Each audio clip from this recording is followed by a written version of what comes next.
নমস্কাৰ, মই ৰঞ্জন চৌধুৰী। এই মুহূৰ্তত ইণ্ডিয়াৰ আটাইতকৈ ডাঙৰ প্ৰশ্ন গোটেই ভাৰতবৰ্ষ অৰ্থাৎ প্ৰায় 150 কোটি মানুহৰ ওচৰত এটাই প্ৰশ্ন, এয়া হ'লগে যে হিমন্ত বিশ্ব শৰ্মা গৌৰৱ গগৈক লৈ ইমান ভীতগ্ৰস্ত কিয়? প্ৰতাপী, কাৰণ তেওঁতকৈ আৰু প্ৰতাপিত মানুহ নায়েই দেশত। মূল কথালৈ আহোঁ, মানে কি হয়গে, কেঁচু খাদতে সাপ ওলায়। ষ্টৰিটো হ'ল এনেকুৱা, আপোনালোকৰ নিশ্চয় মনত আছে নহয়, প্ৰাইম মিনিষ্টাৰে কি বুলি কৈছিলে মোদীয়ে 2017 কৈছিলে, যদি মোৰ ভুল নহয় 2017 বা 18 হ'ব লাগে। তেখেতে কৈছিলে যে 2022 ভিতৰত মানে যি কৃষক আছে, কৃষকৰ যি ইনকাম আমদানি মানে ডাবল হ'ব। তো কি ডাবল হ'ল আপোনালোকে দেখিলেই। কিন্তু হয়, নেতাৰ কিন্তু ডাবল নহয়, মানে হেজাৰ গুণ বাঢ়ি গ'ল।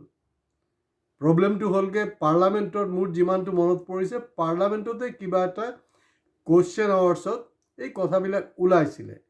আৰু যিজনে কুৱেশ্যনটো কৰিছিলে তেওঁ মোৰ হিচাপত পল্লৱ লোচন দাস হ'ব লাগে। আৰু পল্লৱ লোচন দাস ভুলো হ'ব পাৰে, আপোনালোকে পাৰ্লামেণ্টৰ প্ৰচিডিংছত চাই ল'ব। তেওঁ আচলতে এনে এটা কিবা জানিব বিচাৰিছিলে, কিন্তু তাত যে কেঁচুখনতে সাপ ওলাব সেইটো তেওঁ গম পোৱা নাছিলে। তাৰমানে চেণ্ট্ৰেল গভৰ্ণমেণ্ট আমাৰ কৃষকৰ যে বিকশিতকৰণৰ কাৰণে মানে অসমত কি কৰিছে তেনেকুৱাই কিবা এটা আছে, মোৰ ভুলো হ'ব পাৰে।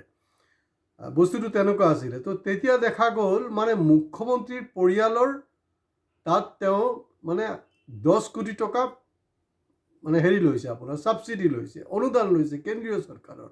কিন্তু এই 10 কোটি টকাৰ কি হ'ল আমি একো দেখা নাই। আৰু এইটোতো নিশ্চিতভাৱে এই ছাবচিডিৰ ক্ষেত্ৰতো পৰিবাৰবাদ হৈছে। তৃণমূল পৰ্যায়ত থকা যিবিলাক কৃষক তেওঁলোকৰ ইনকাম ডাবল হোৱা নাই, কিন্তু তেওঁৰ পৰিয়ালৰ কেইবাশ গুণ প্ৰপাৰ্টি বাঢ়ি গ'ল। আৰু সেইটো হ'লগৈ টাৰ্ণিং পইণ্ট।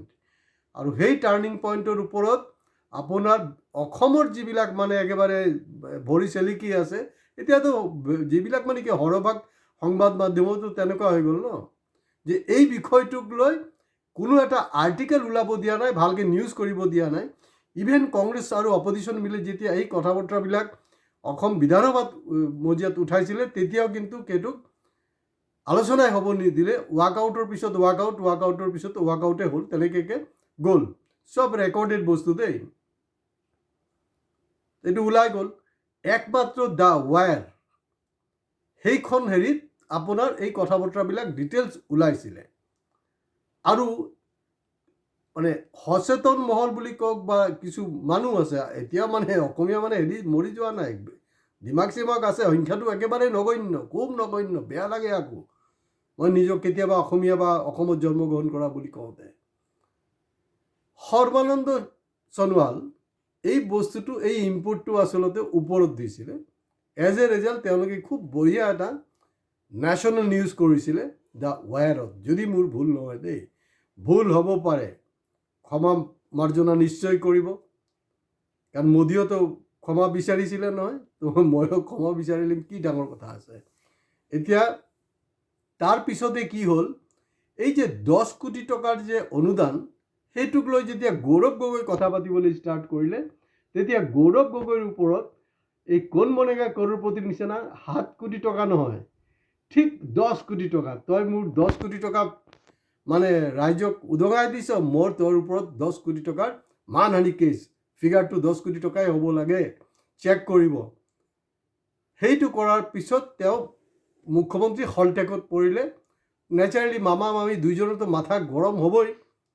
তেতিয়া এই তেওঁৰ লগত আমাৰ হিমন্ত মামাৰ লগত থকা আৰু একজন যে শগুনী মামা আছে নহয়, এই শকুনি মামা তেখেতৰ পোক এটা ভৰাই দিলে যে ইয়াক ঠাণ্ডা কৰিবলৈ হ'লে এই পাকিস্তান লিংকটো ওলাই দিব লাগে। তো সেইটোতো ওলালে, জুবিনৰ কথা ওলালে, পাকিস্তান লিংক, আল্টিমেটলি একোডাল নহ'ল।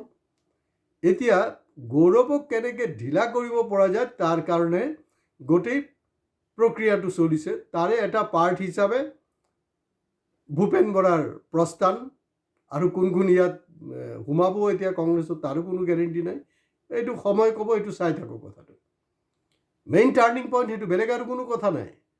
ইয়াৰ পিছতো আমি এপিছ'ড কৰিম, যদি আপোনালোকৰ পৰা কমেণ্ট বক্সত কমেণ্ট চায় যে গৌৰৱ গগৈ, হিমন্ত বিশ্ব শৰ্মা মানে হেৰিক লৈ মানে ইমান ভীতগ্ৰস্ত কিয় হৈ আছে। কাৰণ এইজন মানুহটো ইণ্ডিয়াৰ আটাইতকৈ পাৱাৰফুল মানুহ। গৌৰৱ কোন হয়? যোনে নেকি হেৰি কৈছিলে মাইকী মাছ মতা মাছ, এইটো আনাৰী মানুহ হয়। সেইবিলাকো আমি কম সময়ত। নিৰ্ভৰ কৰিব যে আপোনালোকে এই ভিডিঅ' কিমান শ্বেয়াৰ কৰিছে, কিমান ভিউজ হৈছে, কিমান লাইকছ হৈছে, আৰু কমেণ্টছবিলাক কি ধৰণৰ। কাৰণ যদি বস্তুবিলাক নুবুজে, মিছাকৈ মই পেকপেকাই লাভ নাই। আৰু কেলৈ মই নিজৰ ডিঙিটো ফালি থাকিম? কাৰণ মইতো MLA MP হ'বলৈ নাই নহয়। টাৰ্ণিং পইণ্ট সেইটো, বেলেগ আৰু কোনো ফাণ্ডা নাই। ফাণ্ডা সেইটোৱে। তো গতিকে ৰাইজ সজাগ হওক। সজাগ হ'বলৈ সময় কিন্তু কেতিয়াবাই পাৰ হৈ গৈছে। তো গতিকে ঠিক বিধানসভা নিৰ্বাচনৰ আগে আগে কিন্তু আৰু উত্থান, মানে একদম জোৱাৰ ভাটা, বহুত কিবা কিবি হ'ব। কিন্তু B careful. Main turning point সেইটো, যেতিয়া আপুনি জেগাত ধৰি ল'ব ন মানুহক, জেগাত ধৰিলে কিন্তু মানুহ ঢিলা হৈ যায়। এইটো আমি ৰামায়ণ মহাভাৰততো দেখিছোঁ। এইটো হ'লগৈ কূটনীতি।